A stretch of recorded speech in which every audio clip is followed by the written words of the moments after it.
Hey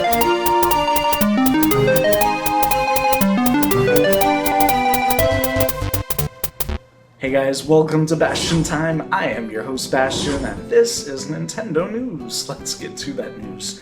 Our first story is kind of terrifying.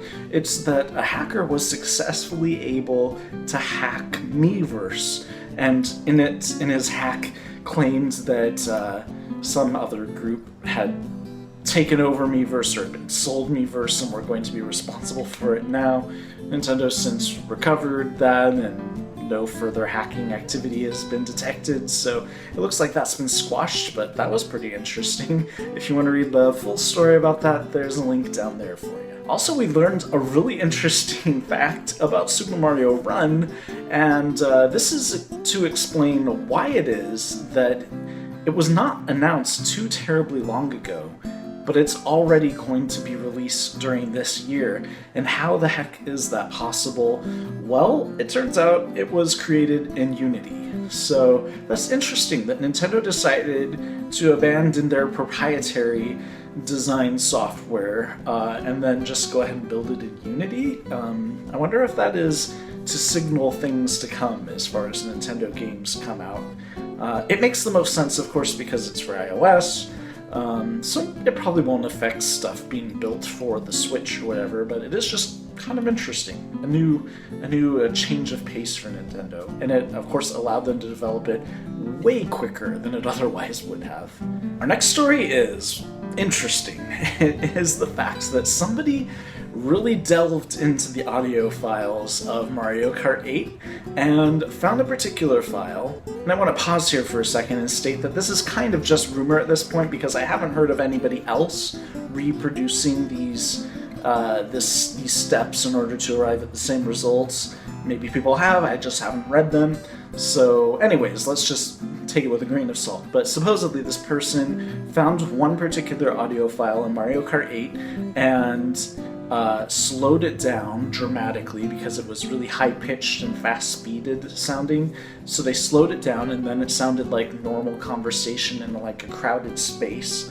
And then they reversed it, and yeah, sure enough, it was just obviously recorded in some sort of like English cafeteria or cafe or something like that. English speaking rather, not English like from England, but American or whatever. So probably somewhere near Nintendo of America, maybe even in their own cafeteria or something, we don't know. The point is, there's an F-bomb in it. Now, does this really matter? First of all, it's sped up dramatically, so even if it wasn't reversed, you still wouldn't understand that anybody had said that word. And it is reversed, so there's no way anybody is going to hear that.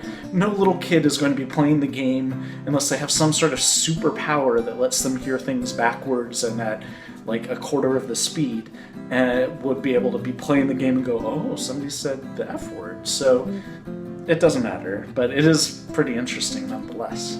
There's all kinds of Japanese-only Zelda merchandise coming out for the 30th anniversary. None of this is coming stateside. That's a bit frustrating, but if you want to check out these things, and of course there are ways to get them like on eBay or whatever, even though they're over in Japan, you can check them out. There's a link down there for you. And then besides that, there are some very nice Zelda plush cushions that are Japanese only, in the 8-bit style of Link, and then Link holding one piece of the Triforce, or is that the whole Triforce of Wisdom? I don't remember. I think it's just the one piece of the Triforce of Wisdom. Anyways, if you want to check those out, there's a link down there for you. And then our final story for the day is this very amusing video of somebody setting up, you know, those domino things where it looks like one image and they hit the dominoes and slowly but surely it all comes tumbling down. This is of Wind Waker Link. It's pretty cute. If you want to check out this video, there's a link down there for you. That is it for this episode of Nintendo News. See you guys in a couple days for probably more news, right? See you then. Bye.